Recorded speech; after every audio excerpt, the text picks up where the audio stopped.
Gua akan membahas 4 cara kalian itu pasti jadi kaya. Jadi lu tinggal buang semua financial advisor lu ke samping ya. Lu dengerin yang gua aja. Karena mereka belum kaya. Dan gua akan ajarin lu gimana caranya jadi kaya. Pertama ini paling sederhana menurut gua. Gua tuh gak suka membol, bla bla bla.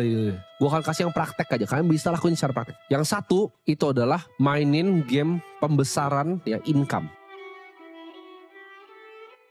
Karena yang paling kuat di hidup ini ya, paling nomor satu di hidup ini adalah income. Lupain semua yang pernah diajarin ke lu ya. Lu anggap ini gelas kosong, lu mulai baru. Income lu harus besar. Kenapa? Income adalah wealth creation paling powerful. Karena dengan income, savings rate ya, jumlah tabungan, jumlah energi yang lu simpan bisa lebih besar dibanding lu neken-neken pengeluaran. Tapi alangkah baiknya kalau kalian baru mulai nih main game ini ya, mau jadi kaya, gedein income-nya, kecilin juga pengeluarannya.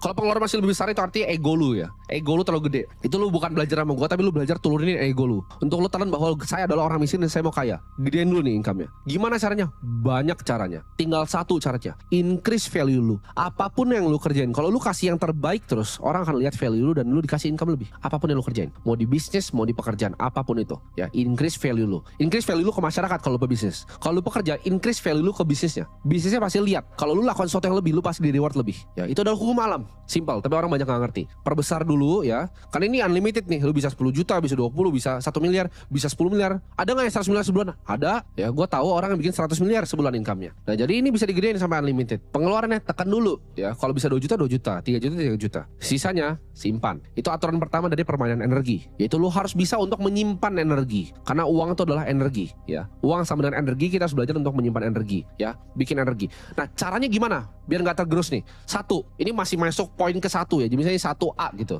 ya. Karena ini video tanpa skrip ini dari otak gua. 1A itu adalah ini. Hindari segala macam hutang. Apapun tuh hindarin. Mau keluarga lu ajarin KPR, lu buang jauh-jauh. Semua ajaran financial advisor tentang hutang itu salah. Hidup itu nggak boleh berhutang. Kenapa? Karena hutang itu ambil kekuatan paling kuat kalian, yaitu tadi savings rate. Karena itu bisa dipakai untuk bikin yang nanti kedua dan ketiga dan keempat. Mulai dari fondasi pertama. Ini nggak boleh di skip. Aturan ini nggak boleh di skip. Karena kita step by step ya. Satu itu tadi, conserve energinya, simpan energinya ya. Mau keluarga kalian bilang ini biarin ya. Lu miskin dan gua nggak mau dengerin, gituin aja. Gak apa-apa kalian dikatain, biarin ya. Karena itu yang gue lakukan. Pas gue udah punya duit sedikit, kenapa nggak beli ini? Kenapa nggak beli?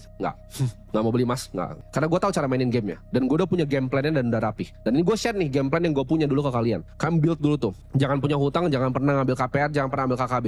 Lu belum bisa beli cash, lu nggak mampu artinya. Sesimpel itu. Apakah salah ngekos? Apakah salah kontrak? Enggak ya. Gue bisa bantah semua financial advisor miskin kalian. Gak ada salahnya dengan ngekos, gak ada salahnya dengan nyewa. Kenapa? Karena yield di Indonesia itu kecil banget ya. Jangan samain sama di New York, yieldnya 6,5%. Yield under 5% dari harga total barangnya, itu kalian harus pakai justru ya. Kesempatan untuk sewa. Apakah ini gak dilakukan sama orang kaya? Gue kenal teman gue yang luar biasa kaya. Luar biasa kaya. Dia bahkan udah punya rumah asli di Menteng ya. Rumahnya besar sekali di Menteng. Tapi dia tinggal di mana? Di Bali. Dan apakah dia beli properti di Bali? Tidak. Dia villa hopping, setiap 3 bulan pindah villa. Ya super mahal villanya. Tapi dia pun gak beli villanya. Karena menurut dia bosan. Apakah salah lakukan itu? Enggak ya. Jadi gak ada salahnya dengan ngekos. Lebih baik kalian ngekos, kalian telan ego ya, mau dikatain teman kalian, gak usah, biarin aja. Dibanding kalian udah terlanjur masuk cicilan, kalian masuk ke perangkap hutang yang kalian gak bisa keluar selama 20 tahun. Itu ngegrogotin saving rate ya. Energi lu kasih ke bank, lu lemparin ke bank. 5 tahun pertama lu bayarin cicilan, energi lu hilang. Jangan pernah hilangin energinya. Di conserve. Sewa itu bukan buang-buang duit. Nah, yang pertama itu dulu.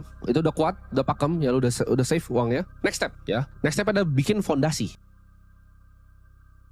Nah, fondasi itu bukan rumah anjing. Banyak yang salah nih. Begitu lu ntar lu di layoff, lu gak bisa bayar cicilan, rumahnya diambil. Itu bukan fondasi. Itu rumahnya milik bank. Lu perlu pilih negosiasinya sama orang atau negosiasinya sama bank. Nah, lu kira KPR itu rumah lu. Baca lagi kontrak lu. Baca yang detail kontraknya seperti apa. Kalau lu gak bayar, apa yang dia ambil? Dia ambil sama bank, dilelang ya. Teman-teman gua kerjanya ngambilin barang-barang lelang itu, terus kita jualin lagi ke orang. Kalian jangan mau dibodoh-bodohin sama sistem ini. Ditanemin dari kecil bahwa harus punya rumah. Kata siapa? Fondasi itu bukan rumah. Fondasi itu adalah energi, balik lagi. Nah, energi itu formatnya bisa berubah ke mobil, bisa berubah ke rumah. Tapi kalau lu rubah ke rumah, di saat lu butuh energinya, lu mesti mortgage balik kan, lu tarik lagi, itu cicil lagi keluar. Itu nggak bagus. Atau lu jual pun pasti turun value properti lu ya, percaya nggak? Apalagi lu yang beli rumah 1 miliar, 2 miliar, pasti turun. Bayar biaya agent lagi 2%, pajak segala macam, turun ya. Energi itu harus liquid. Jadi gimana caranya kita lakukan itu? Nah, ini kalian bisa lakukan dengan berbagai macam cara. Bisa bahkan cuma sesimpel stay cash. banyak ngajarin, dana darurat ya kan 3 bulan. Enggak ya. Yang kalian perlu lakukan adalah kalian bikin fondasi yang luar biasa panjang. Bisa 2 tahun, bisa 3 tahun, bisa 5 tahun dibanding beli rumah. Punya fondasi ini ya. Jadi belajar untuk save energi, conserve energi. Ya, energinya lalu disisihin ke dalam fondasi ini. Ini baru rumah asli lu, rumah finansial lu di atas. Ya, lu begitu udah punya bantalan, misalnya lu punya uang 1 miliar sebagai bantalan, itu enak kan rasanya. Lu mau ngapa-ngapain enak rasanya, udah gampang. Ya, ini terserah. Lu mau taruh di surat hutang dimanapun terserah. Itu preferensi lu. Gua nggak akan kasih saran lu misalnya mau masuk money market atau mana, itu terserah lu. Stay cash juga boleh. Tapi lu punya fondasi yang luar biasa kuat yang nggak bisa digoyahkan. Lu ibaratnya di PHK pun lu bakal ketawa. Lu bisnis lu bangkrut lu bakal ketawa. Nah, fondasi ini udah punya. Baru ke next step yaitu investasi.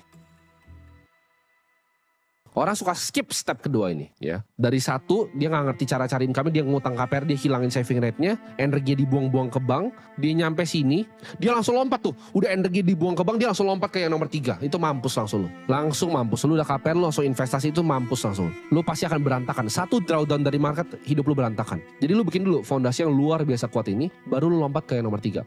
Nah, fondasi ini, berapapun angka yang di kepala kalian, misalkan mikir, kayaknya gua ada 5 juta aman. Enggak, lu aja sama inflasi. Ya. Jadi yang lu lakukan adalah angka berapapun yang lu mikir tadinya aman, yang luar biasa besar itu di kepala lu, misalnya 5 juta, 1 miliar, 10 miliar, kali 2 angkanya. Baru itu fondasi lu. Next baru investasi. Lu udah belajar nih untuk nyimpan energi untuk diri lu sendiri, baru lu salurkan energinya untuk dapetin energi baru. Jadi investasi adalah bikin energi lu bekerja untuk energi yang lain. Itu menyalurkan. Kalau lu aja sendiri belum punya banyak, gimana caranya lu salurin? Ya, makanya financial advisor tuh semuanya miskin. Mereka nggak ngerti ini, nggak pernah jadi kaya soalnya. Ya, mereka nggak pernah lihat aset ratusan miliar. Cara bikin aset ratusan miliar tuh seperti ini. Ya, simpan dulu, conserve, baru kalian salurin. Nah, salurin ini penting banget. Penting banget untuk kalian lakukan apa? Yang namanya fokus. Fokus ke industri yang memang kalian pilih. Maksudnya apa? Sebelum kalian belajar untuk nyalurin, kalian pilih dulu kira-kira yang kalian tuh lebih natural kemana. Misalnya ke saham, ke properti, ke kripto, kemana. Kalau gue pribadi gue pilih kripto. Tapi kalian pilih satu bidang yang kalian akan dalamin seumur hidup kalian. Dan kalian master benar-benar bidangnya. Kalian salurin semuanya di satu bidang. Jadi ini agak sedikit kontroversial dan berbeda dengan yang diajarin financial advisor. Kita nggak perlu diversifikasi. Kenapa? Karena kita menyalurkan energi. Kita cari yang terbaik untuk bikin uang kita double. Karena kita udah punya fondasi tadi di tengah. Ya. Step ketiganya berinvestasi atau menyalurkan energi. Step 4 adalah kita fokus dalam menyalurkan energi. Ya, belajar simpan energi, belajar bikin fondasi kokoh tentang energi, belajar menyalurkan energi, dan belajar gimana cara menyalurkan energinya. Itu 4 step ya, itu udah pasti jadi kaya. Jadi mau yang investasi ini naik turun kiri kanan jungkir balik, kalian nggak peduli. Kalian bisa ambil drawdown 50% karena kalian punya fondasi yang sangat kokoh yang bisa biayain hidup kalian kapanpun. Ini akan otak kalian akan berbeda nanti. Begitu kalian nyalurin jadi gampang. Nah, ini gamenya konglomerat. Mereka selalu punya reserve. Ya, mereka selalu punya reserve. Nah, begitu kalian masuk ke game yang terakhir, nah kalian tinggal pilih. Kalian mau masuk di game yang mana dan fokus, jangan diversifikasi ya. Resiko lu udah di offset sama yang fondasi. Lu nggak perlu diversifikasi di investasi.